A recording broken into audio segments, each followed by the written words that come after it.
Married লাইফের অপ্রিয় সত্য কথা। 90% ক্ষেত্রে এই কথাগুলো সত্য। বিবাহিত জীবন কখনো খুব মধুর, আবার কখনো হতাশার। কখনো মনে হবে আহা কি চমৎকার একটা জীবন পেয়েছি, কখনো মনে হবে ঘানি টানতে টানতে জীবন শেষ। এই দুই ধরনের অনুভূতি ঘুরে ফিরে আসে। ভাববেন না যে বিয়ে করে ভুল করেছেন। দাম্পত্য সম্পর্ক উপভোগ করুন, কষ্টের সময়টা ঠান্ডা মাথায় হ্যান্ডেল করুন। আপনি যদি পার্টনারকে প্যারা দেন, সেও আপনাকে প্যারা দিবে। বেশি প্যারায় মনে হবে আপনি ভুল মানুষকে বিয়ে করেছেন। আপনি যে তাকে প্যারা দিচ্ছেন সেটা ভুলে গিয়ে পার্টনারের প্যারা নিয়ে অস্থির হয়ে যাবেন। কখনো ভুল করে ভাবতে পারেন মানুষটা হয়তো গ্যাস লাইটিং করছে। তাই ভুলতে ও ক্ষমা করতে শিখুন, সামনে এগিয়ে যান। জীবনে সুখের কিন্তু শেষ নেই। আমরা মনে করি দাম্পত্য জীবনে ভালোবাসা হতে হবে সমান সমান। ঠিক আছে, কিন্তু এটা 50/50 না, এটা হবে 100/100। দুই পক্ষ থেকে শতভাগ না হলে কেউই জিতবে না। আপনি যদি একাই 100 দিয়ে বসে থাকেন, আপনি হেরে যাবেন। ভালোবাসার অর্ধেক বলে কিছু নেই, পুরোটাই নয়তো কিছুই না। দাম্পত্য জীবনে এই ভালোবাসাটাই সমান সমান হয় না। অসমান ভালোবাসায় আমরা ঘর বাঁধি, হেরে গিয়ে সাথে থাকি। ঝগড়ার পরে অন্তরঙ্গতাকে না বলার ঘটনায় বেশি ঘটে। কখনো কখনো ঝগড়ার পরে আরেকটা ঝগড়ার আয়োজন চলে। এভাবে দূরত্ব বাড়ে, অভিমানের জায়গা হয় প্রশস্ত।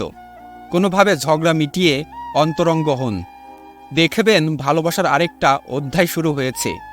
আপনি হয়তো নতুন করে আপনার পার্টনারের প্রেমে পড়বেন।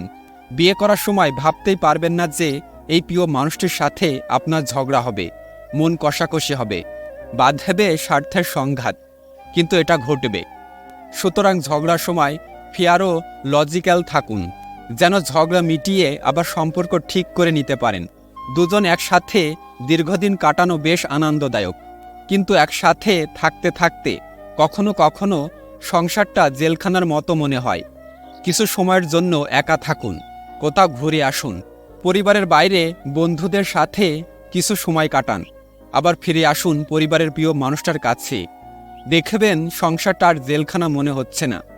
মাঝে মাঝে দেখবেন আপনার মনে হবে আহা কত ভালোবাসি মানুষটাকে, আবার কখনো মনে হবে ধুর একদম ভালো লাগে না ওকে। এটাই স্বাভাবিক। সুতরাং কিভাবে ভালোবেসে সাথে থেকে যেতে হয় তা শিখুন।